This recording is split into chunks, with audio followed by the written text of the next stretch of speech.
Apa itu inspirasi? Ya, inspirasi itu adalah ilham, ya. Nah, saya mau cari apa ya ilham ya. Kemudian karena di Indonesia itu kan ilham juga dipakai nama orang. Kemudian inspirasi itu juga menurut Kamus Besar Bahasa Indonesia adalah wahyu. Ternyata wahyu juga dipakai jadi nama orang. Makanya kemudian saya tulis ilham saja ya. Inspirasi itu adalah ilham yang menguasai seseorang sehingga membawa orang itu melakukannya dan melangkah ke tempat tersebut. Jadi perhatikan kata menguasai seseorang. Kalau belum menguasai seseorang, itu bukan inspirasi, bukan ilham, bukan satu pewahyuan. Jadi sampai menguasai seseorang, sehingga orang itu mau melakukannya dan kemudian melangkah ke tempat tersebut dari mana mereka kemudian mendapatkan pewahyuan itu.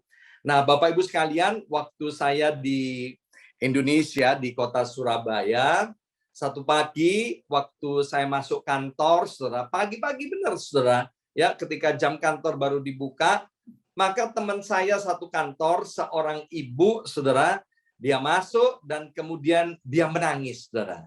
Dia tahu bahwa saya ini adalah hamba Tuhan yang Tuhan sudah pulihkan di dalam keluarga dan rumah tangga saya. Kemudian ibu ini curhat, saudara, ya. Dia cerita di dalam derayan air mata bahwa tadi malam, kata ibu itu ada satu peristiwa. Ibu ini punya noni, saudara, ya. Anak perempuan cantik sekali, kadang-kadang dibawa ke kantor. Waktu itu kurang lebih usianya sekitar 8 tahun. Nah, malam hari itu ibu ini lagi mesra-mesran sama noninya, bahasa Jawanya lagi kelonan, saudara, di tempat tidur ngobrol-ngobrol sama noninya.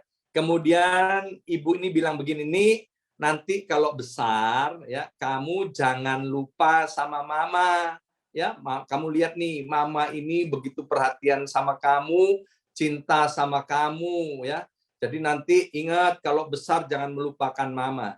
Dan noni itu berbicara, saudara, menanggapi perkataan ibunya. Iya, Ma, noni nggak akan lupa sama mama yang baik ini. Tapi, Ma, nanti kalau noni sudah kawin, mama jangan sering-sering ke rumah. Kaget, saudara, mamanya dibilangin seperti itu, seperti kena sambar beledek di siang bolong, saudara. Dia tanya, kenapa nih kok mama nggak boleh sering-sering ke rumah kamu nanti kalau kamu udah menikah? Iya, Ma, nanti mama datang ke rumahku minta uang, katanya. Wah, jadi dia terus curhat sama saya lah. Saya ini kan sudah banyak makan asam garam, saudara, ya. Hari ini saya umurnya sudah 60 tahun. Orang nyebut saya ini udah kakek-kakek. Buat saya nggak marah, saudara. Kalau ada orang nyebut saya kakek-kakek, memang saya udah kakek-kakek, ya. Tapi kekuatannya masih seperti sinyu-sinyu, saudara, ya kan? Jadi ada orang marah loh, saudara. Disebut kakek-kakek, disebut nenek-nenek. Saya sering bercanda sama Bu Yongki. Kamu ini jangan lupa loh, kamu nih nenek-nenek loh, tapi kamu seperti noni-noni. Ya. Jadi kalau ada orang nyebut kakek-kakek dan nenek-nenek, jangan tersinggung, saudara. Kalau nggak mau dipanggil kakek dan nenek, kalau sudah punya cucu, berdoalah supaya cucu-cucumu semua mati, ya kan? Sehingga engkau nggak disebut lagi kakek dan nenek. Saya ini punya cucu satu, saudara. Cucu ponakan banyak banget, saudara. Jadi saya ini jadi kakek dan nenek ini ketika saya umur 40 lebih udah jadi kakek-kakek, ya. Cucu ponakannya panggil saya engkong, ya kan, panggil istri saya panggil emak, itu umur 40 lebih dan kami tidak marah, ya kan. Kembali kepada ibu ini, saudara, kan, karena kami kan udah banyak makan asam garam sampai darah tinggi, saudara, sehingga harus minum obat darah tinggi, katanya. Saya bilang, Bu, maaf Bu, Ibu ini masih punya mama enggak? Iya, punya mama, Pak. Masih hidup enggak mamanya? Masih hidup, katanya. Ibu bilang apa sama mama ibu kalau mamanya ibu ke rumah ibu? Oh, dia langsung nangis lagi, dia kan, ya. Tadi udah nangis, sekarang nangis lagi. Padahal saya nggak injek kakinya, saudara, ya kan? Dia bilang, iya Pak, saya itu ya gitu Pak, saya nih jengkel sama mama saya. Tiap mama saya datang ke rumah saya, ya kan, dia selalu minta uang. Lah itu apa Ibu? Ibu begitu, anak Ibu diam-diam itu memperhatikan apa yang Ibu katakan, apa yang Ibu ucapkan, apa yang Ibu tonton, apa yang Ibu perbuat. Waktu bulan lalu saya sampaikan dari Ibrani pasal 12 ayat yang 1, Saudara, ya, bahwa banyak orang kita sadar atau tidak sadar sedang memperhatikan hidup kita. Nah, Noni ini yang mengapa seperti itu? Ya karena dia mendapatkan ilham. Dia terinspirasi dengan apa yang diperbuat oleh mamanya. Bapak Ibu sekalian, sekarang ini kan pandemi COVID nih di New York, ya kan? Anak saya yang cantik itu, Keisha Christine Wiranegara, Saudara, itu sudah 1 tahun 4 bulan, Saudara. Ya, dia kerja di rumah, ya, work from home, dan dibayar, Saudara. Bayarnya mahal lagi. Kok ada ya perusahaan mau bayar gitu, ya kan? Kerjanya di rumah, bayarnya mahal banget, ya kan? Saya godain dia, wah kamu ini masih muda udah jadi miliarder ya. Jadi dibayar sudah kerja di rumah sudah. Nah Bapak Ibu sekalian, sebelumnya ini kan Keisha itu pagi berangkat kerja, sore baru pulang. Sekarang ini 24 jam sehari, 7 kali 24 jam hampir selalu bersama-sama dengan kami. Jadi dia tahu sudah dengan jelas apa yang dikerjakan oleh papa mamanya meskipun kami tidak ngajarin, Saudara. Jadi diam-diam ya, diam-diam dia kepo, Saudara ya. Dia perhatikan apa yang dikerjakan oleh papa mamanya. Kami ini, Saudara, kalau olahraga ya kan, olahraga waktu belum pandemi, saya ini kalau keluar keliling itu saya selalu pakai ini headset, saya kemudian dengerin khotbah, dengerin audio Bible, dengerin puji-pujian. Waktu pandemi ini saya kan dibelikan sepeda nih sama Keisha, sepeda statis. Saya ini sama Ibu Yongki kalau olahraga naik sepeda statis itu di depan televisi, Bapak Ibu sekalian. Dan televisinya kami setel, kami puter, Saudara, itu khotbah-khotbah. Jadi kami ini sambil olahraga, kami belajar Alkitab, kami dengarkan firman Tuhan. Setelah olahraga, kalau Ibu Yongki pergi memasak, Saudara ada di dapur, nyiapkan makanan setiap hari.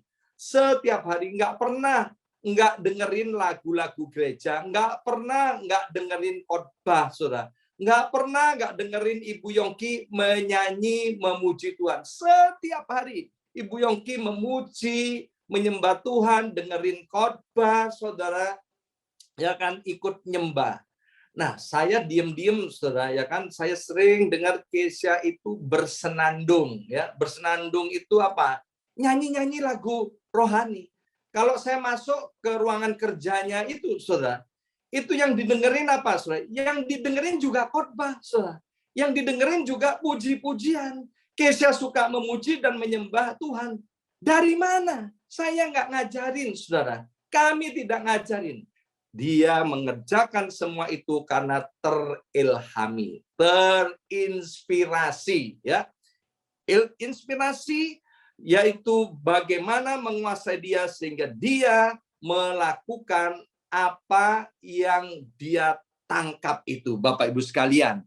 Nah, Bapak Ibu sekalian yang dikasih oleh Tuhan, ayat yang menjadi pedoman kita untuk sepanjang bulan Juli ini yaitu Yesaya 50 ayat yang keempat. Yesaya 50 ayat yang keempat, demikian bunyi firman Tuhan.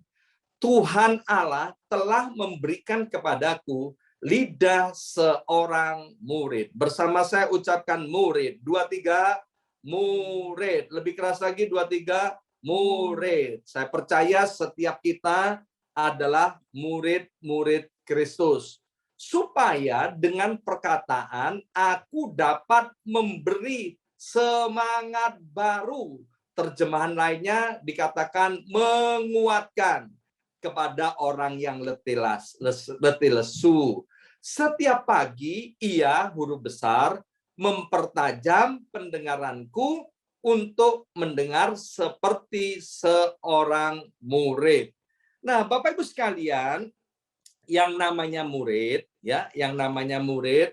itu pasti belajar. Bersama saya ucapkan belajar. 2, 3, belajar. Di mana-mana yang namanya murid, ya, mulai yang kindergarten sampai yang kuliah, mau ambil jurusan apa aja, gelar apa aja, pasti belajar. Nah, ternyata ada 3 cara orang untuk belajar. Yuk, tangannya begini, bilang sama saya, 3 cara. 2, 3, 3 cara. Ya. Jadi ada 3 cara untuk belajar, saudara. Nah, yang pertama cara belajar yaitu dengan cara auditori. Auditori itu apa? Auditori itu yaitu perlu mendengar sesuatu secara audible untuk mengerti dan memahami baru percaya. Nah, Bapak Ibu mungkin pernah ingat waktu sekolah dulu, ya. Sekolah waktu kelas rame, sudah tiba-tiba ada 1-2 orang kemudian bilang begini, ya kan? Ya, artinya apa? Jangan rame-rame. Orang yang 1-2 orang yang bilang jangan rame-rame itu cara belajarnya adalah audible, ya, auditory. Jadi dia kalau mendengar sesuatu itu gampang mengerti dan mudah memahami dan kemudian bisa menjadi percaya. Nah, bahayanya orang seperti ini, kalau dia mendengar yang jelek tentang seseorang, siapa saja yang lapor atau siapa yang dia dengar pertama kali, dia langsung percaya tanpa cek and recheck. Itu kejelekan daripada orang yang cara belajarnya auditori. Satu kali nih, kami kumpul semua pendeta untuk tes karakter. Salah satu di dalam tes itu yaitu kami kepingin mengetahui cara belajar pendeta ini apa. Nah, kemudian saudara, pendeta yang duduk di depan saya sudah mengerjakan soalnya dan saya nginceng dari belakang, saya intip ini. Wih, pendeta teman saya ini cara belajarnya auditori, audible. Kemudian saya bilang sama teman sebelah saya, dia cara belajarnya auditori. Saya godain ya. Kemudian saya tepuk Bapak pendeta depan saya. Pak, kenapa Pak Yongki? Ada kebakaran. Dia langsung berdiri. Di mana? Di mana? Kita ketawa semua ngakak. Kenapa? Karena dia percaya dengan apa yang didengar. Itu cara belajar, saudara. Yang kedua, saudara, cara belajar itu ada yang orang cara belajarnya dengan visual, yaitu melihat, saudara. Jadi dia perlu melihat sesuatu secara visual untuk mengerti dan memahami. Kalau dia sudah melihat dengan kepalanya sendiri, saudara, dia langsung percaya, saudara. Jadi dia nggak perlu dengar, dia perlu melihat, wah, dia terus mengerti. Nah, orang-orang seperti ini, ya, orang-orang seperti ini, kalau dia maaf sekali lagi nggak nyindir, kalau di Zoom dia suka buka videonya, ya kan? Itu salah satunya orang-orang suka belajarnya secara visual, saudara.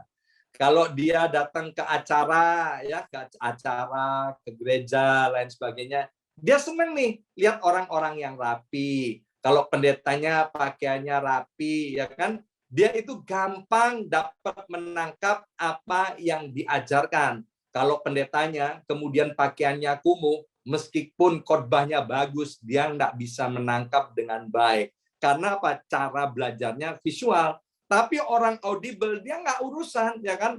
Mau bajumu serasi atau nggak serasi, bajumu modern atau nggak modern, ya kan? I don't care. Yang penting kamu harus khotbahnya bagus, kata-katanya harus bagus. Dan yang ketiga, cara belajar orang itu secara kinestetik, saudara. Nah, kinestetik itu apa? Dia perlu melakukan apa yang didengar dan dilihat. Setelah itu dia baru bisa mengerti dan memahami dan kemudian menjadi percaya. Kalau dia belum melakukan, dia hanya mendengar dan melihat, dia nggak percaya. Kalau pernah ingat, ya ini Ibu Yongki paling suka praktekkan. Ini paling suka dipraktekkan Ibu Yongki kepada anak-anak kami maupun anak-anak kecil. Ya, kalau ada kompor nih ya kan, Bu Yongki bilang jangan deket-deket, panas, panas ya kan. Anak-anak kecil kadang-kadang ada bandel. Sini sini sini, mana tangannya ya kan? Tangannya dipegang, dinyoskan ke pancinya. Aduh, panas ya kan. Itu orang cara belajarnya kinestetik. Tapi ada anak-anak yang dikasih tahu, jangan dekat-dekat, panas. Oh ya, Oma. Ya, Opa. Ya kan? Tapi yang kinestetik mesti dinyosin dulu. Baru, aduh, ya, panas. Itu, saudara. Nah, Bapak Ibu sekalian, apapun cara belajar kita sebagai murid Kristus, sekali lagi, apapun cara belajar kita, baik kita auditori, visual, maupun kinestetik, Alkitab bilang begini, saudara. Dari 1 Timotius pasal 4 ayat yang ke-16, 1 Timotius pasal 4 ayat yang ke-16 berkata begini, awasilah dirimu sendiri. Ya, ayat ini tidak bilang awasilah istrimu, atau awasilah suamimu, atau awasilah orang lain. Tapi ayat ini dengan jelas berkata, awasilah dirimu sendiri dan awasilah ajaranmu. Bertekunlah dalam semuanya itu, karena dengan berbuat demikian, engkau akan menyelamatkan dirimu. Kalau kita mengawasi diri kita dengan baik-baik, Alkitab berkata itu akan menyelamatkan diri kita masing-masing yang menjaga dirinya. Dan juga semua orang yang mendengar engkau. Bapak Ibu yang dikasih oleh Tuhan, ada bagian-bagian kita yang harus kita kerjakan. Tuhan menugaskan kita untuk mengerjakan bagian kita. Dan ada bagian-bagian Tuhan yang akan mengerjakannya. Tuhan berkata juga dalam Amsal 4 ayat 23, jagalah hatimu dengan segala kewaspadaan, ya, karena dari situ terpancar kehidupan. Jadi kalau Tuhan menyuruh bagian-bagian kita untuk menjaga, jangan berdoa begini, ya kan, Tuhan jagai diriku, Tuhan jagai hatiku. Itu malaikat dari sorga akan turun, dia pegang kepala kita. Dasar kamu, gak dengar firman Tuhan. Kamu gak baca firman Tuhan ya. Baca dong firman Tuhan. Dengerin itu pendeta khotbah, ya kan? Bahwa yang harus mengawasi diri itu adalah diri kita sendiri. Amin. Yang harus mengawasi pengajaran kita juga diri kita sendiri, Bapak Ibu sekalian. Nah, jangan lupa Tuhan mau hidup kita itu menjadi inspirasi bagi banyak orang. Sehingga orang melihat kita, mereka boleh melihat Kristus dan hidupnya terinspirasi. Maka itu kemudian Daud berkata di dalam Mazmur 101 ayat yang ketiga, Mazmur 101 ayat yang ketiga, nanti Bapak Ibu bisa baca seluruhnya. Mazmur 101 ini hanya ada 8 ayat, ya. Tiada kutaruh di depan mataku perkara dursila. Perbuatan murtad aku benci. Itu takkan melekat padaku. Ini adalah keputusan Daud, ya. Dia nggak mau belajar dari hal-hal yang berbau kekerasan, romantisme, dan spiritual. Jadi nanti saya mengencourage Bapak Ibu sekalian, bacalah Mazmur 101 ini hanya 8 ayat.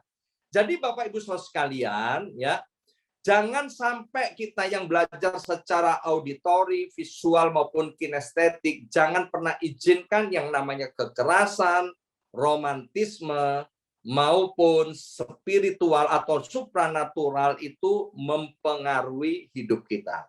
Satu kali, seorang suami kirim WhatsApp kepada saya. Banyak banget, saudara. Sekali kirim tuh banyak banget.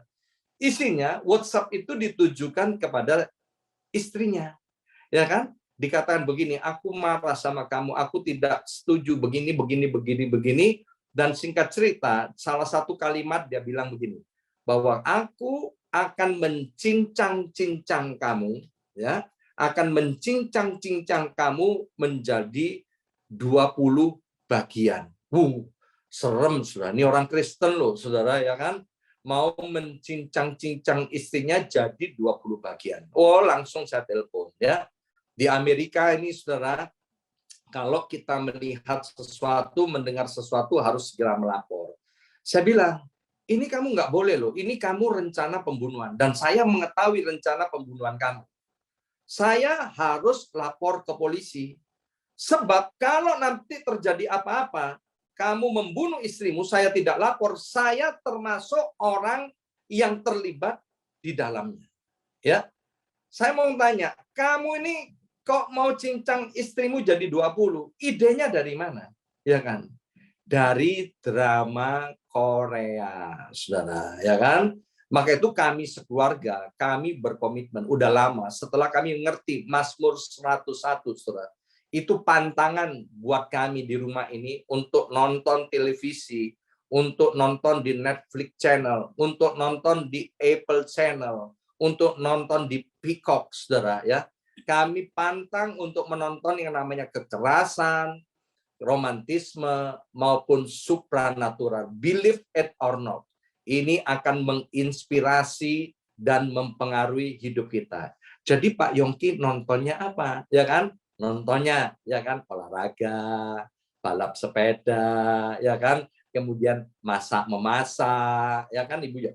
Yongki dan Kesia sekarang kan gara-gara banyak nonton memasak, mereka waduh masakannya gini saudara, ciamik sekarang. Gara-gara pandemi ini masaknya menunya makin banyak saudara. Yang ditonton apalagi? Yang ditonton adalah National Geographic, tentang sejarah, tentang bagaimana Brooklyn Bridge ini dibangun. Oh banyak saudara. Yang bisa ditonton itu adalah banyak saudara. Kalau nggak percaya, ini kalau nggak percaya, kalau itu mempengaruhi, ya Bapak Ibu yang punya anak-anak bilang begini, nah mulai sekarang, ayo kita nonton rame-rame blue film, ya kan, film porno itu. Pasti Bapak Ibu bilang, aduh, amin-amin, jangan sampai hal itu. Kenapa? Karena Bapak Ibu tahu bahwa itu akan mempengaruhi, ya believe it or not, saudara. Kalau kita nggak jaga cara belajar kita, audible, visual maupun kinestetik, itu akan membuat hidup kita akan menjadi inspirator yang jelek, Bapak Ibu sekalian.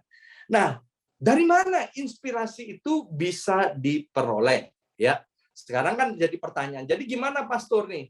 Saya ini bisa mendapatkan inspirasi.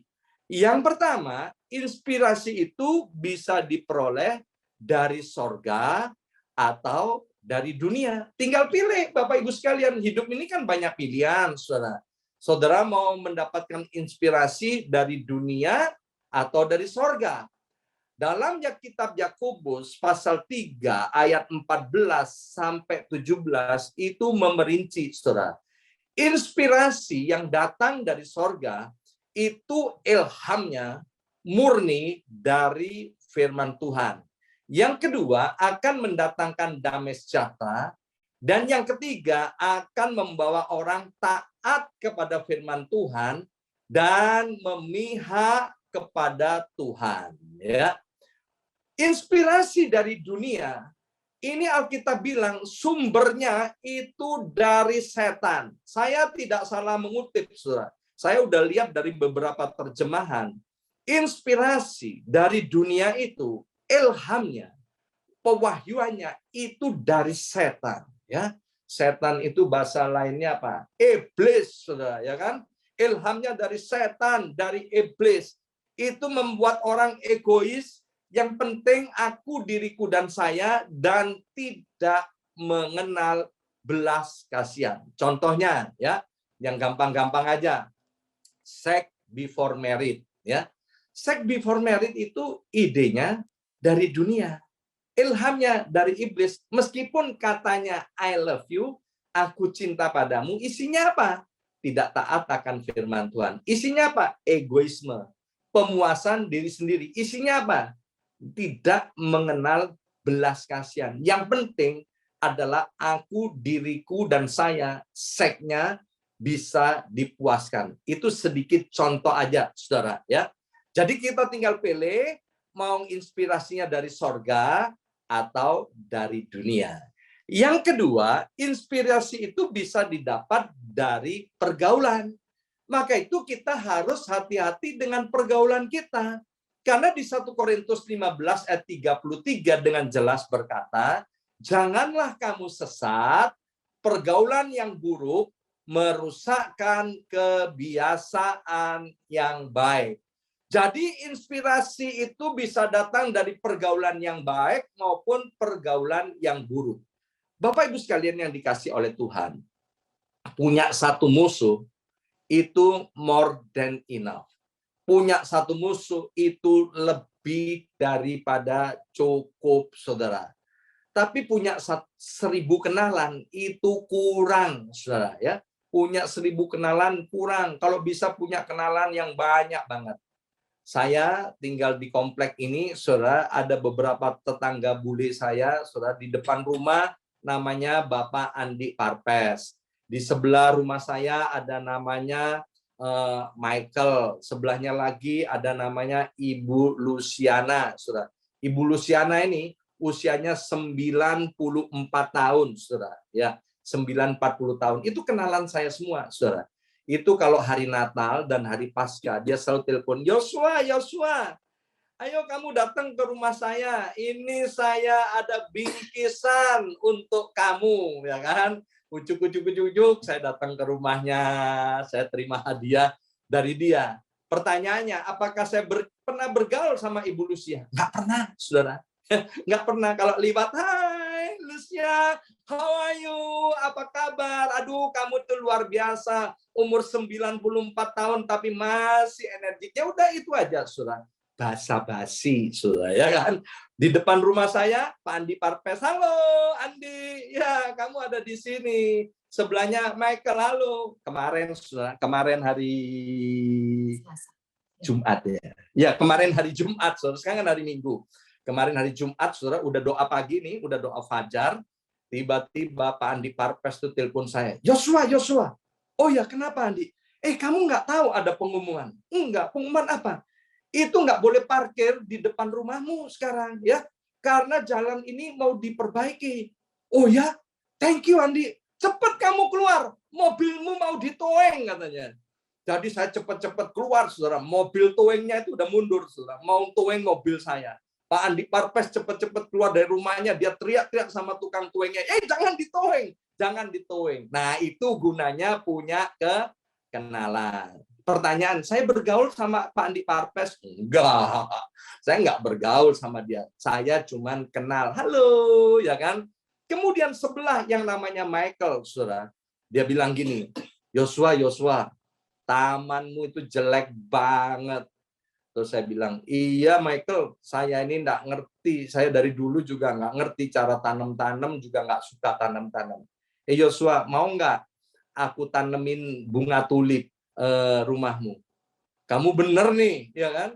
Iya bener, aku tanemin tulip ya. Oh ya, dengan senang hati, ya kan? Dengan senang hati. Oh dia, saudara, dia tanemin bunga tulip.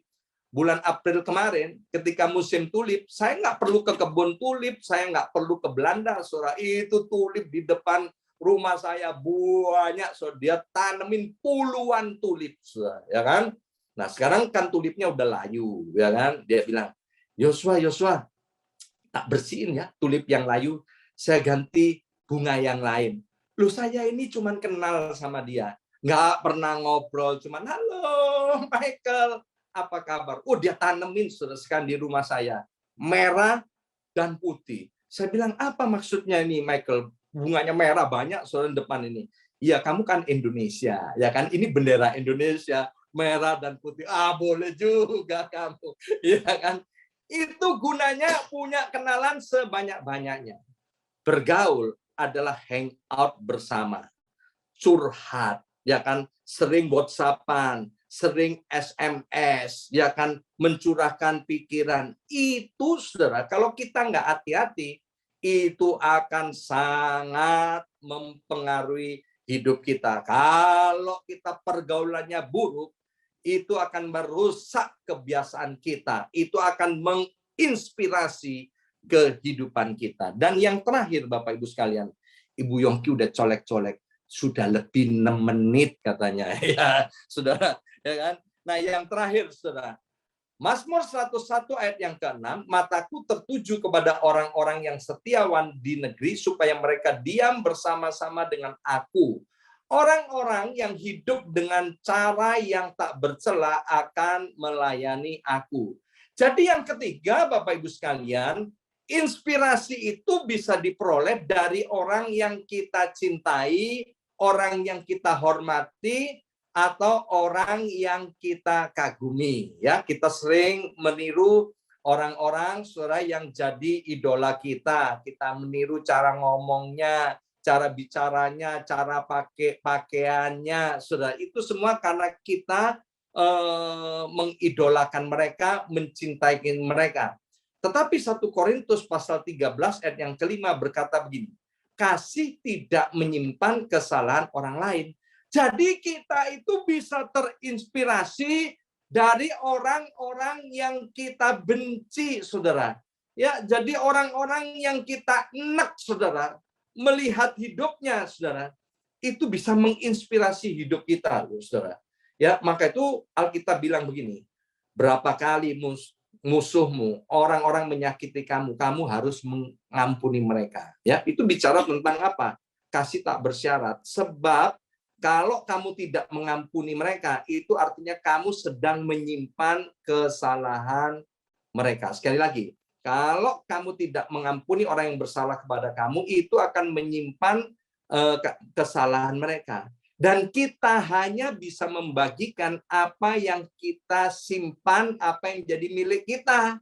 Jadi kalau kesalahan orang lain itu disimpan, Saudara, itu akan membuat kita dapat melakukannya dengan gembira, sukacita, sukarela tanpa kita sadari. Ada bapak yang benci lihat anak perempuannya merokok, minum minuman keras, marah dia. Ya memang salah, Saudara. Anak perempuannya salah. Kami udah kasih tahu, kamu harus ngampuni, mengasihi dia. Dia salah. Bukan artinya mengampuni itu membenarkan perbuatannya.